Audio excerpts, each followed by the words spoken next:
Bismillahirrahmanirrahim. Assalamualaikum warahmatullahi wabarakatuh. Bapak, Ibu, Saudara-saudariku semua, kita jumpa lagi dengan MPV Channel ini. Sekarang kita akan masuk kepada cerita tentang kurma bagian kedua.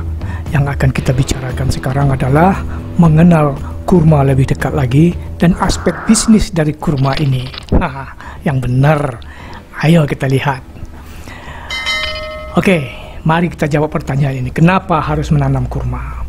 Pertama, itu perintah Nabi Shallallahu Alaihi Wasallam. Nabi pernah bersabda, meskipun besok dunia ini kiamat, tapi kalau di tanganmu ada sebutir kurma, tanam. Itu perintah Nabi. Kemudian, kurma punya nilai ekonomi tinggi. Kita akan lihat di bagian kedua ini. Selanjutnya, untuk ketahanan pangan, kurma punya nutrisi lengkap. Untuk kesehatan, ada buah kurma yang sangat bagus untuk kesehatan. Kemudian terakhir, untuk keselamatan lingkungan. Kenapa? Karena akar kurma menghujam jauh ke dalam bumi. Bisa ditanam di lereng, menahan erosi. Kurma adalah tanaman Al-Quran, disebutkan dalam 21 ayat di dalam Al-Quran. Oke. Selanjutnya, nama ilmiah kurma adalah Phoenix dactylifera. L itu kalau nggak salah lin, Phoenix dactylifera lin. Tanaman ini berumah dua. Ada tanaman jantan, ada tanaman betina. Selanjutnya, dia dapat tumbuh pada ketinggian sampai dengan 2000 meter. Sampai dengan 2000 meter ya. Selanjutnya lagi, kurma ini gimana ya? Kurma ini dapat tumbuh pada suhu rendah 7 derajat Celcius sampai 50 derajat Celcius. Optimumnya pada 32 derajat Celcius. Kelembapannya 37% sampai 70%. Kelembapan Indonesia 50% sampai 85%. Bagus untuk kurma. Begitu juga dengan temperatur optimum 32%. Nah, kurma ini butuh sinar matahari sepanjang tahun. Oke, dilihat dari temperatur dan kelembaban, Indonesia cukup bagus dapat menumbuhkan kurma. Nah, sebagai tanaman berumah dua, ada tanaman jantan dan betina. Nah, tanaman jantan ini bisa kita lihat dari warna bunganya. Warna bunga jantan itu putih, warna bunga betina itu kuning keemasan. Kemudian kurma bisa dibibitkan dari biji, dari tunas, dan dari kultur jaringan, kuljar. Bisa mulai berbuah pada umur 4 tahun, maksimum pada umur 7 tahun kalau dipelihara dengan baik. Tanaman ini juga butuh air. Mentang-mentang ini tanaman padang pasir tidak butuh air, butuh air. Akarnya bisa mencapai 15-20 meter ke dalam tanah untuk mencari air. Kemudian satu pohon bisa menghasilkan 60 kg sampai 120 kg. Ya. Usia produktif 7 sampai 50 tahun, tapi dia bisa tumbuh sampai umur 100 tahun. Sekarang mari kita lihat jenis-jenis kurma. Ada kurma jenis Barhi, Deklet Nur, Khenazi, Khalas, Rabi.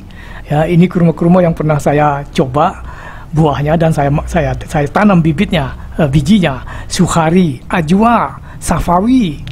Ya. Banyak sekali jenis kurma.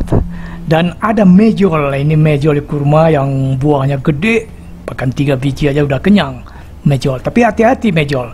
Mejol yang dari Amerika itu adalah mejol hibrida, tidak bisa ditumbuhkan bijinya. Yang bisa tumbuh bijinya itu adalah mejol dari Timur Tengah. Nah, ini fase perkembangan buah kurma. Yang putih-putih itu, yang hijau-hijau itu namanya kimri, buah muda. Rasanya sepat, tapi dipercaya sebagai herbal untuk kesuburan. Yang halal itu sekitar 50-60% matang. Fresh dates ya, manis dan sedikit sepat-sepat. Kemudian crunchy kalau dimakan. Dan kemudian ada rutab, itu yang setengah matang. Dan yang terakhir tamar, yang biasa kita makan, yang udah banyak-banyak itu tamar. Nah, ini adalah 3 negara penghasil kurma. Ya, ini adalah 34 negara sebenarnya penghasil kurma, termasuk USA, termasuk Thailand, India, Australia. Kalau negara-negara Arab oke lah. Tapi Thailand, USA, Masya Allah, Indonesia kapan?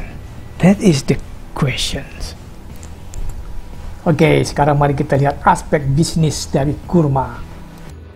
Tadi kita sudah singgung, satu pohon kurma bisa menghasilkan 60 sampai 120 kg. Nah, Anda beli kurma berapa harganya di pasar? Ayo. Dalam hal budidaya kurma, kita tertinggal jauh dibandingkan dengan Thailand. Thailand itu bahkan sejak tahun 2016 sudah menjual agrowisata kurma ke Indonesia. Jadi tidak hanya kurmanya aja yang diekspor, agrowisatanya juga. Sekitar tahun 2015 kita dibikin terperangah oleh Thailand ketika Thailand meluncurkan varietas kurma KL1. Ya, KL1 atau KL1. KL1, KL adalah singkatan dari Kilok. Kilok adalah nama seorang profesor yang berhasil melakukan pengembangan varietas ini yang dikasih nama KL1. Itu berasal dari barhi. Dikembangkan dari jenis barhi, dapat beradaptasi dengan iklim tropis dan bisa berbuah setelah 5-6 tahun kalau diberi perawatan yang sempurna. Ya, KL1 atau KL1.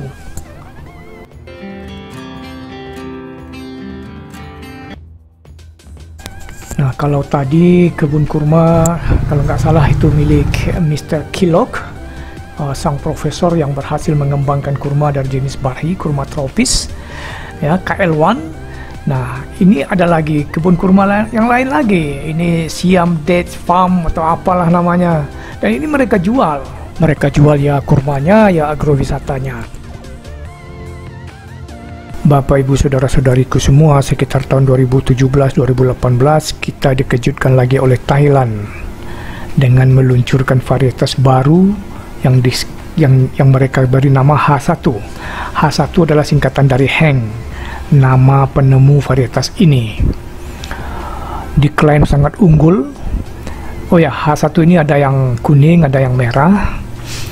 Dan ini diklaim sangat unggul. Keunggulannya adalah 80% betina, jarak tanamnya bisa 3 kali 3 meter dan bisa mulai berbuah pada umur 3 tahun. Bayangkan.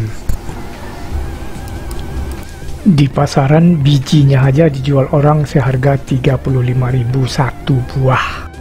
Bisnis menggiurkan, ya enggak? Bagaimana Indonesia? Ayo.